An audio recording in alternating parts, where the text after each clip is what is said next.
ஸ்வாட் அப்படின்னு சொல்லுவாங்க. அதே மாதிரி தன்னுடைய வலிமையான வார்த்தைகளால் பல பேரை வந்து பயங்கரமான ஒரு இம்பேக்ட் ஒன்று க்ரியேட் பண்ணி ஒரு இதில் போட்டுட்டாங்க. உமாதேவி அவர்கள், this is not new to you, but இந்த படத்தில் இந்த யாரோ இவன் யாரோ ஒரு பெரிய தாக்கம் ஏற்படுத்தியிருக்கு பல பேருடைய மனசில். வாங்க இந்த வெற்றியை பற்றி ஒரு சில வார்த்தைகள்.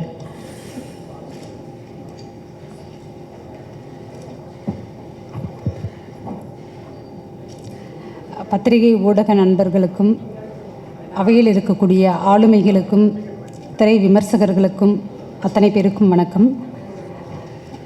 ரொம்ப நெகிழ்ச்சியாக இருக்குது. உண்மையிலேயே இந்த பேரன்பு எங்கிருந்து தொடங்கியது அப்படின்னா பிரேம் சர்க்கிட்ட இருந்து தான். அவருடைய பேரன்பு தான் இங்கே இருக்கக்கூடிய அத்தனை டெக்னீஷியன்ஸையுமே வந்து ஒருங்கிணைச்சது. அதுதான் இந்த பெருவெற்றிக்கு காரணமாகவும் இருக்குது.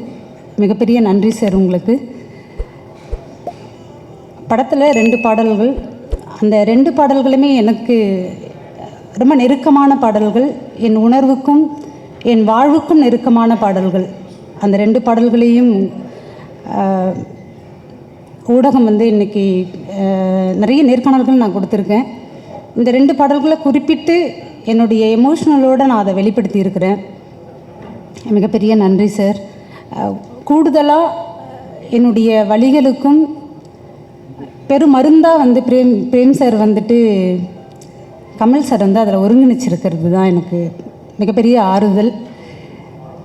இது எல்லாத்துக்கும் காரணமாக இருந்த எங்களோட டீம், கார்த்தி சார், ராஜா சார், அரவிந்த் சார், சக்தி சார், எல்லாருக்குமே மிகப்பெரிய நன்றி.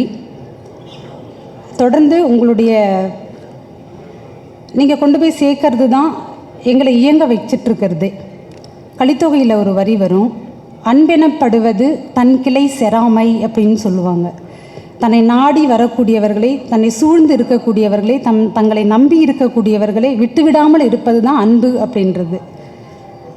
அத்தகையதான் 96க்கு அப்புறம் மெய்யழகனில் வந்து சேர்ந்துருக்குறோம். கோவிந்த் வசந்தாவோட அந்த டியூன் விஜய் நரேன் பாடியிருக்கக்கூடியது. உண்மையிலேயே எனக்கு அந்த பாடல் நான் கேட்குற வரைக்குமே பிரேம் சார்கிட்ட எனக்கு ஒரு முழு திருப்தியே வந்து இல்லை. அதை வந்து அந்த ரெக்கார்டிங் நேரத்தில் நான் கார்த்தி சாரோட முகத்தையே பார்த்துட்டு இருந்தேன். கார்த்தி சாரும் ராஜா சாரோட முகத்தையே பார்த்துட்டு இருந்தேன். அவங்களோட நான் அதை உள்வாங்கினதை விட அவங்க 2 பேரையும் பார்க்கும்போது எனக்கு இன்னும் கூடுதலாக உண்மையிலேயே நான் முழுமையாக வந்து இதில் எனக்கு திருப்தியாச்சு. அந்த பாடலுடைய முழுமை பெற்றேன். அதற்கு மிகப்பெரிய நன்றியை தெரிவிச்சுக்கிறேன். நன்றி.